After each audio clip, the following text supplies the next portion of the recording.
औज़ुबिल्लाहि मिनश्शैतानिर्रजीम बिस्मिल्लाहिर्रहमानिर्रहीम। कामरान शहजाद सिद्दीकी एडवोकेट आपसे मुखातिब। दोस्तों, आईन पाकिस्तान 1973 के मुताबिक सिंध पाकिस्तान का वाहिद सूबा है जिसमें कोटा सिस्टम नाफिज है, यानी तमाम सरकारी नौकरियां, सरकारी कॉलेज और यूनिवर्सिटियों में दाखिलों वगैरह में दही सिंध के लोगों को 60% नशिस्तें दी जाएंगी, जबकि शहरी सिंध को 40% नशिस्तें दी जाएंगी।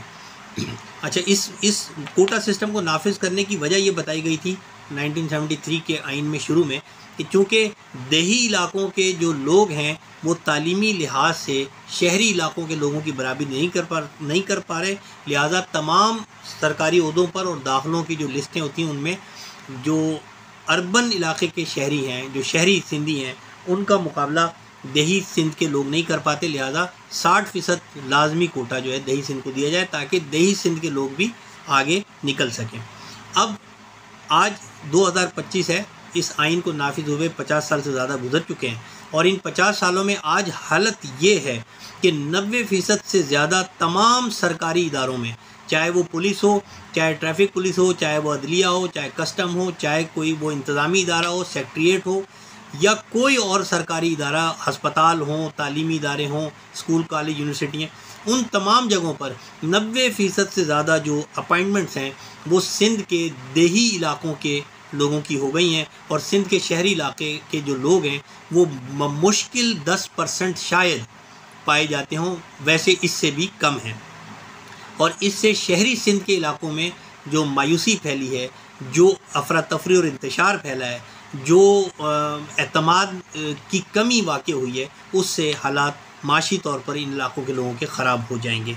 हालत ये है कि इस वक्त देही सिंध के लोग शहरी सिंध के लोगों की सीटों पर शहरी सिंध से डोमिसाइल बनाते हैं और वो शहरी सिंध का कोटा भी जो है वो अपने नाम करा लेते हैं और इससे हालात मज़ीद दगरगू हो चुके हैं।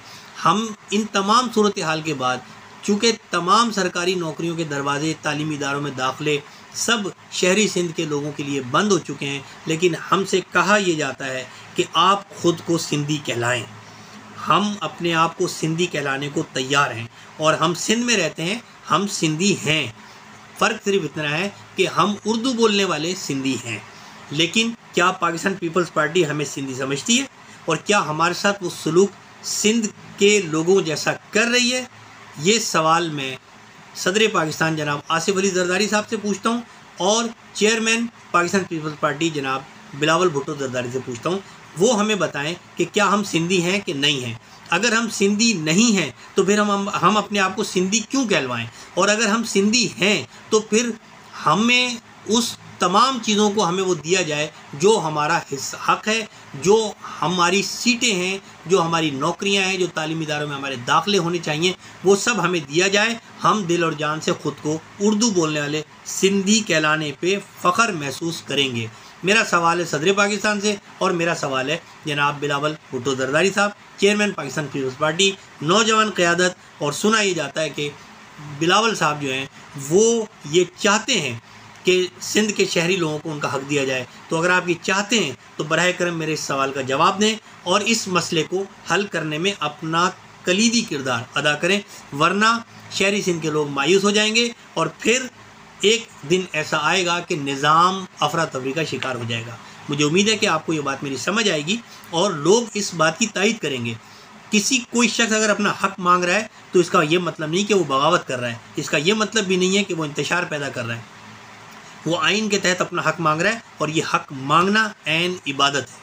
बहुत शुक्रिया। इस वीडियो को फैलाएं और ज़्यादा से ज़्यादा लोगों से शेयर करें ताकि ये लोगों तक ये बात पहुँचे और ये आवाज़ ताकतवर बने।